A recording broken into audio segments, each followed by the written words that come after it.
right, Rufai, you counter? Ayo, yes, I want to counter all the things you have said. And with due respect, I understand your point of view. We need to give them confidence. But, and Dr. Batito, I want to counter what you said earlier. But with due respect, Wike is right. Rivers, go and write it down. We'll go to President Tinubu in the next election. Mark today down. Wike is not saying what he has not done. He's saying what he has done. You know me, I'm from the school of thought of brutalism. We're laughing, we're I even like brutalist buildings. Go back to 2023 election. The BBC wrote a report of the mystery of the altered result in a disputed poll. And they did a deep dive into an investigation into the Rivers State results. Based on what the BBC counted, Obi was supposed to get about 200,000 votes. President Tinubu, a little more than half of that. The results declared in the state capital, President Tinubu ahead of that. This is me reading from the BBC here that we have found an increase of over 160,000 votes in Mr. Tinubu's official declaration when compared to our polling units. Apart from the BBC, the what is it called? 2023 election, Tribune picked it up. I will be defeated Tinubu in Rivers State and all of that. There's been many stories as regards this. And when a man says that, you say he's just bluffing. Secondly, this was the same man that went ahead to say that across all the levels, even Fubara that vied for position in Rivers State, he bought tickets for all of them. That one is not proof enough for you. Third proof, when Fubara made a maladjustment, they went ahead, declared state of emergency, told him to go on holidays. Where were the Rivers people then? So she don't do anything. They couldn't say anything. No, I'm not saying don't do anything. No. Yeah. I'm saying what is a fair You see, we keep saying we don't want voter apathy. But when we say that, we say it as if we think Nigerian people are dumb. There's already voter apathy because they know that what we are doing is a charade already. So with due respect, he's not saying what he cannot do. He's saying what he will do.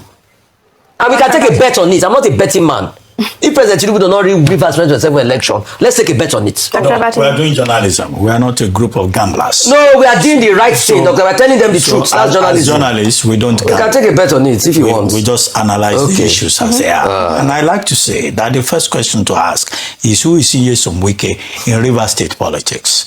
To the best of my knowledge, he's just like any other person who is qualified to vote. And as has been pointed out, he has just one vote. He's not in a position to predict or to announce ahead of the fact what the outcome of that election will be. He cannot sit in August 2026 to say that President Tinubu is going to take all the votes in Rivers State, and those who are already calling the election in Rivers State for any other candidate, that they should go and cancel that because it will not happen. He doesn't have that authority. So he's just embarked on a trip of delusion. Yeah. And his delusion should be called out for what it is. The only body that is recognized under the laws of Nigeria to declare election result when it takes place is INEC, right? Not any other body. And the point about voter apathy, I don't think that this should translate into voter apathy. The people of Rivers State, the voting population of Rivers State, has no obligation to answer to Nyesom Wike.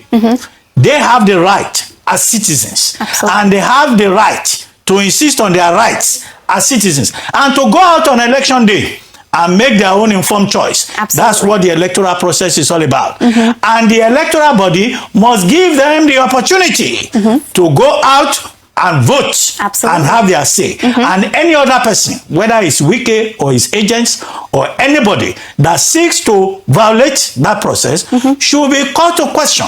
And that is why INEC itself has been asking for a National Electoral Offenders Commission. So that people who have the kind of delusion, the kind of megalomania, the kind of arrogance that Wike has demonstrated can be called to order. Absolutely. Because this democracy, the duty that we have as citizens is to be vigilant and to defend it. Absolutely. Anybody who says anything to the contrary should be called to question. To question, to order, all very valid points. You know, one person, one vote, and that's what everyone really wants to see.